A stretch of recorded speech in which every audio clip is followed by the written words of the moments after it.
दोस्तों आज की कहानी है पेंट वाली बहू। चलो दोस्तों कहानी को शुरू करते हैं। सविता की नई नई शादी हुई थी। छोटा सा परिवार था ससुराल में, सास ससुर और वह दोनों पति पत्नी। उसके सास ससुर का स्वभाव बहुत ही अच्छा है। सास धार्मिक प्रवृत्ति की थी, पूजा पाठ के साथ साथ वह घर के कामों में भी सविता की मदद करती थी। घर में कोई रोक टोक व बंदिश नहीं थी। सविता जल्दी ही परिवार में घुल मिल गई। पति व ससुर के ऑफिस जाने के बाद सविता जल्दी ही घर का सारा काम निपटा लेती थी। उसके बाद सारा दिन खाली खाली समय उसे पहाड़ जैसा लगता। 3-4 महीने यूं ही निकल गए। एक दिन उसने अपने पति से इस बारे में बात करते हुए कहा, अगर आपको ऐतराज ना हो तो मैं नौकरी करना चाहती हूँ। खाली बैठने से अच्छा है कुछ काम करूँ। इससे घर में 2 पैसे भी आएंगे और समय का सदुपयोग भी हो जाएगा। सविता के पति को सविता की बात सही लगी और उसने इस बारे में अपने माता पिता से बात की। उन्होंने भी सहमति जता दी। शादी से पहले सविता नौकरी करती थी। उसी अनुभव के आधार पर उसे नौकरी मिलने में ज्यादा समय नहीं लगा। बहुत ही अच्छी कंपनी में उसे नौकरी मिल गई। सबसे बड़ी खुशी की बात ये थी कि सैलरी तो अच्छी, साथ ही शाम 6 बजे छुट्टी भी हो जाती और उसका ऑफिस घर से ज्यादा दूर नहीं था। इससे सविता को आने जाने में समय भी कम लगता था।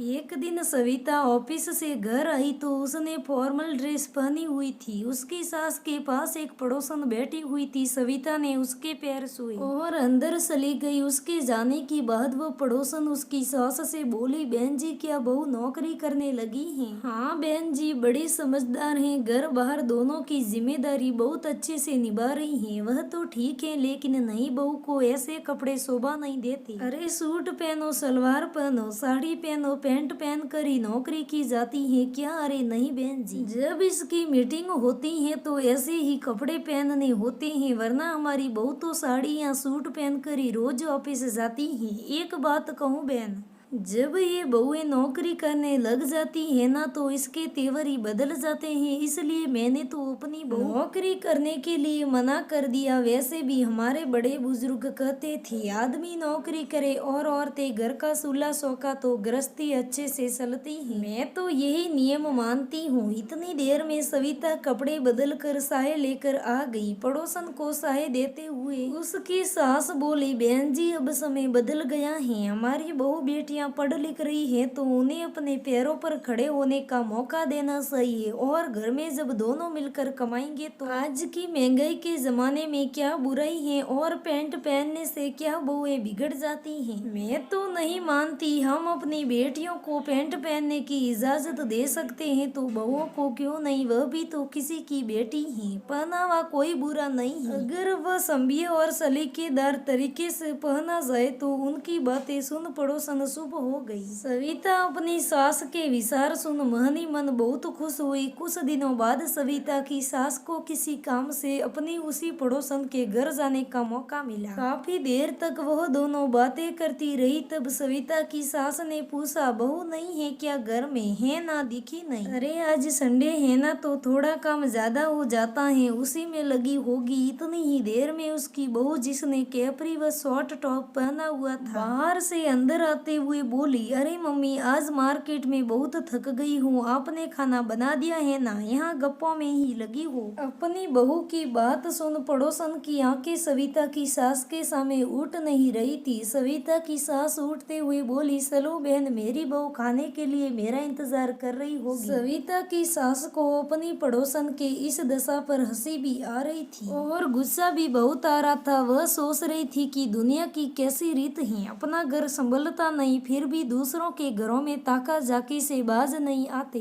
दोस्तों ऐसे लोग बहुत होते हैं, घर की तो दिखती नहीं पर दूसरों के घर की बहुत जलन करते हैं। दोस्तों मेरी ये कहानी कैसी लगी कमेंट करके जरूर बताना। अगर कहानी अच्छी लगे तो लाइक करें, शेयर करें, हमारे चैनल को सब्सक्राइब करें। धन्यवाद दोस्तों।